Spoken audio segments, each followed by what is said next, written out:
He said that these white racist MAGA guys were wandering around Chicago. I guess it was -20. This is when Jussie Smollett at 2 o'clock in the morning was out going to a Subway for his late night snack. Everybody does that in Chicago when it's -20 and the wind chill's like -50.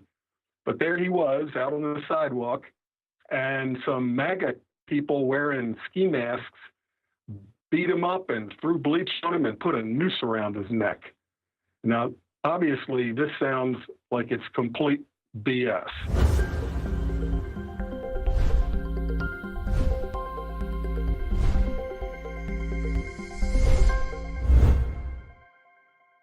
Yeah, you better hide in the cellar with what's coming. I don't know if you've heard the latest false flag attack. It appears that some actor I never heard of before today named Jussie Smollett. Oh, this is Matt Bracken, by the way, not Alex and not Paul Joseph Watson, filling in today. Anyway, there's a TV show called Empire. I've never seen it. I don't know what it's about. But there's an actor named Jussie Smollett, and I guess he's a black gay guy, and he claims that he was beaten up by some MAGA thugs in Chicago at 2 o'clock in the morning last night, and he drove himself to the hospital. Didn't call the police. He said that these white racist MAGA guys were wandering around Chicago. I guess it was -20. This is when Jussie Smollett at 2 o'clock in the morning was out going to a Subway for his late night snack. Everybody does that in Chicago when it's -20 and the wind chill's like -50. But there he was out on the sidewalk, and some MAGA people wearing ski masks beat him up and threw bleach on him and put a noose around his neck. Now, obviously, this sounds like it's complete BS. And you would think that a week after the Covington event was exposed as a complete hoax, where the media rearranged the facts in that initial clip to say that these MAGA hat-wearing kids surrounded this poor Native American elder who was just harmlessly tapping on his tom-tom drum, and these white racist MAGA kids practically lynched him. They were almost ready to lynch him. Of course, that turned out to be complete BS. Now this Jussie Smollett is throwing his fuel on the fire, claiming that some MAGA people saying, this is for MAGA, who were wearing ski masks with bleach and nooses out at 2 o'clock in the morning, just happened to spot him and said, "You're that gay black guy from Empire," as if people who were MAGA supporters like me, I would have no idea who this guy was or what the TV show was. But they just happened to spot him and practically lynch him. Now, if you go to the TMZ story, there's already something like 4,000 comments. And when I saw one, I just went to newest comments to see how they're rolling in. And I saw one that said, you MAGA guys are going to be eradicated soon, which sounds an awful lot like a call for genocide. So I left a comment, saying, hey, boy, there's the left calling for genocide again. And the guy then comes back and says, I'll be in the ground soon. Now, this brings up the subject of Covington, which led to yesterday, not one, but 3 different really good articles being written about the subject of the left's push. You can call it nothing else now.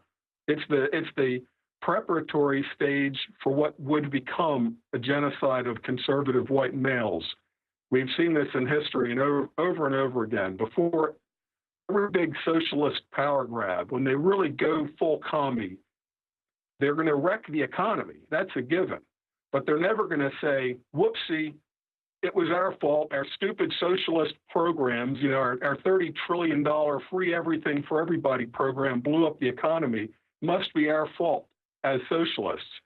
Hell no, they never do that. They just say it was the evil enemies of the state. In our case, it'll be those Christian white conservative men. They sabotaged our glorious socialist program. They do this every time. In Germany, the National Socialists, that we call the Nazis, they scapegoated the Jews.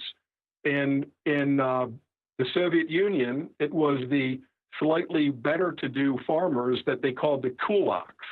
In China, in communist China, they called them the landlord class. So this is a way that the socialists, as they gather all the power to themselves, it's really a brilliant strategy because they get to unify their base in hatred and anger, very effective. They get to shift the blame for their own economic disasters onto their potential rivals, the people that years down the road might lead to a counter-revolution. So you get your base fired up, and then you send them out to wipe out your future political rivals, just eradicate them. Sometimes it's done like in Germany with gas chambers or in the Soviet Union with gulags. Sometimes, like in Cambodia or Rwanda, it's done just at the local level with machetes, with small arms and machetes. It doesn't require, a huge infrastructure of gas chambers if the state riles up the anger to that extent. Now, the article that I wrote about this week is up on a website called American Partisan that I strongly recommend everybody follow. It's military but primarily military tactical prepper kind of articles. But my article is called Covington Gives a Glimpse of Civil War II. And over at townhall.com, Kurt Schlichter has an article up with the same exact subject. I couldn't believe it. All of these came out on Monday. And at Front Page Magazine, there's actually an article up yesterday called Exterminating Whitey. Instead of, killing Whitey, instead of kill Whitey, it's exterminate Whitey. So after Covington, it's obvious that people are starting to think about this subject. And it's no wonder.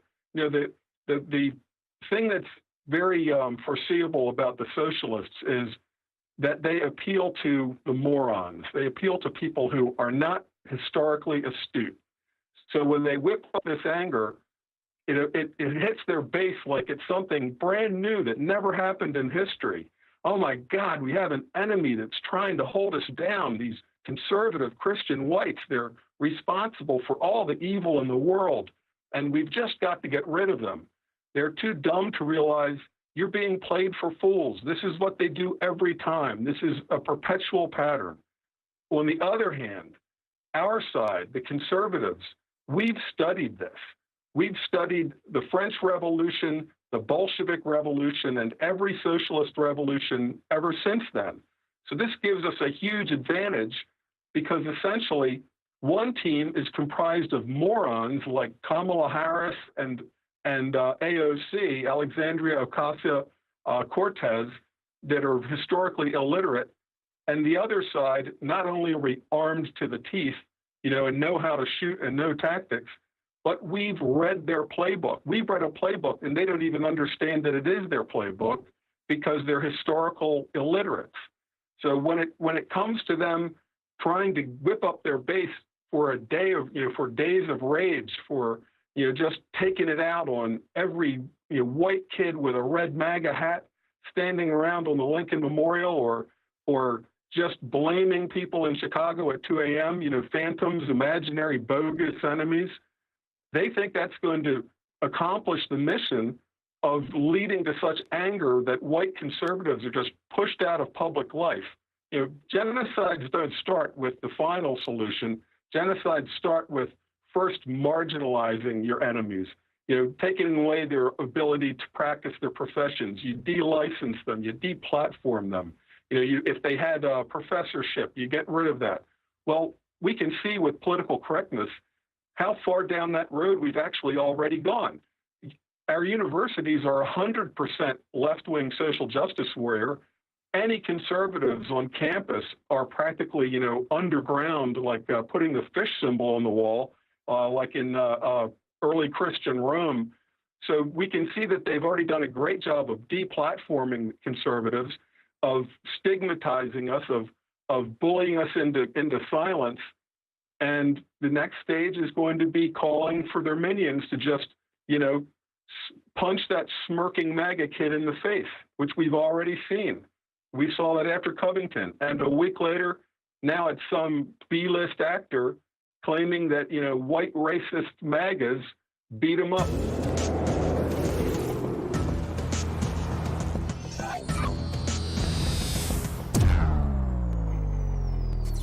It's really hard to have the energy at the end of the day to still get to the gym or to go for a run or go to the park or heck, even take your dog for a walk. Believe me, I know. I spend hours in front of a screen and then hours in front of bright lights every day.